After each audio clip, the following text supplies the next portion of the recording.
As climate change and water shortages become more severe, communities need to diversify their water supply options. Saltwater desalination is one approach that can help boost reliability and resiliency. To learn more, I talked with Rubén Muñoz. He's traveled the world helping communities set up their desal plants, and he had some advice for water systems in the US. Check it out. We developed a roadmap based on multiple desalination projects executed during the last 10 years, and we started from early conceptualization up to the commercial operation. We identify 5 major steps in this roadmap. The first one is what we call it the diagnosis phase, where the government, utility company, or the industry user perform water balance to identify the water deficit, and also at the same time deal with the water scarcity with generation of emergency plans and water usage restrictions. So after this diagnosis phase, we see the implementation phase or development phase, where with a clear definition of the water deficit and the area impacted, the government or the water utility select an expert consultant like ourselves to initiate the conceptual phase of the desalination plant. And then the last phase of this roadmap is, of course, the pre-feasibility study, which the main task is to select desalination plant location among different options. Once the location is defined, then the feasibility study will define in more detail the solution and provide also the input for perform the environmental studies.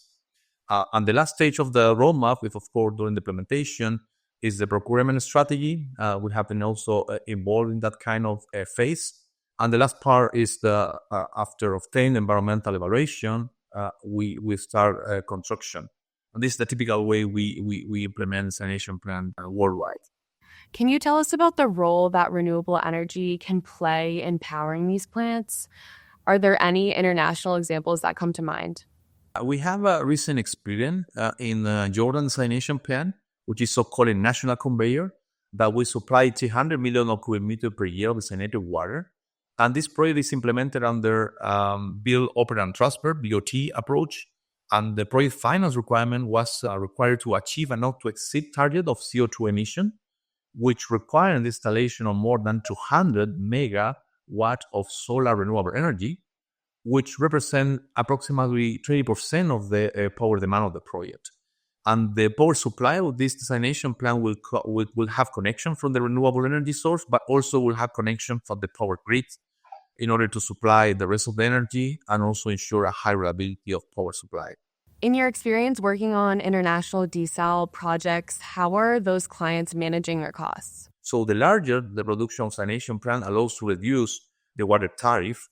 And also, the delivery model is also important. So in international experience, the delivery model have been a BOT, Build, Operate, and Transfer, especially in large desalination plant of more than 100 MGD. And the higher cost of the construction can be mitigated with different approach, depending of the process area of the plant. At CDM Smith, we understand a thing or two about staying ahead of the curve. The world is facing environmental and infrastructure challenges with lasting implications, so we're building solutions with lasting results. We'll help you embrace what happens next because it's happening now. Learn more at cdmsmith.com/nextusnow. All right, let's get back to it. What do you think about the US using any of these funding models? Actually, all of these models have been applied already in the US. In California, in Carlsbad, there is already a plant operating more than 10 years that apply the BOT contract. That is a kind of delivery model where a private entity or a special purpose company take the risk of the execution and also all the permitting and also the long-term operation and project finance. But also in the US, the project, the desalination project that are right now initiating the design phase will receive federal funding. That doesn't require the private sector to be involved. Can you get into your team's experience with seawater intake and outfall and how you're managing costs on that front? Yes, of course. It's very important. The intake and outfall is a substantial portion of the cost of desalination project.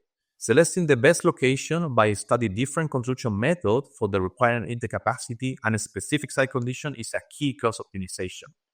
But not only the cost is the main drive to select the intake and outfall solution, In many cases, environmental regulation can also direct a certain solution that is not necessarily the most cost effective, but is the one that requires to make the project feasible from the environmental perspective.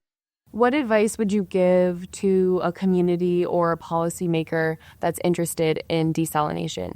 The main advice it will be, let's say, especially in the pre-feasibility study, when you need to perform the trade-off of the trade-off of the location, is to considering of all the multi-criteria analysis tools that incorporate variables such as the land use, the communities, also the power connection, the intake and outflow solution. So even prior to enter in the environmental permit application, we study all of these possible locations and analyzing the feasibility using this kind of tool or multi-criteria analysis. Rubén, this has been great. Thank you so much for being here today. Of course. Thank you very much, Rachel.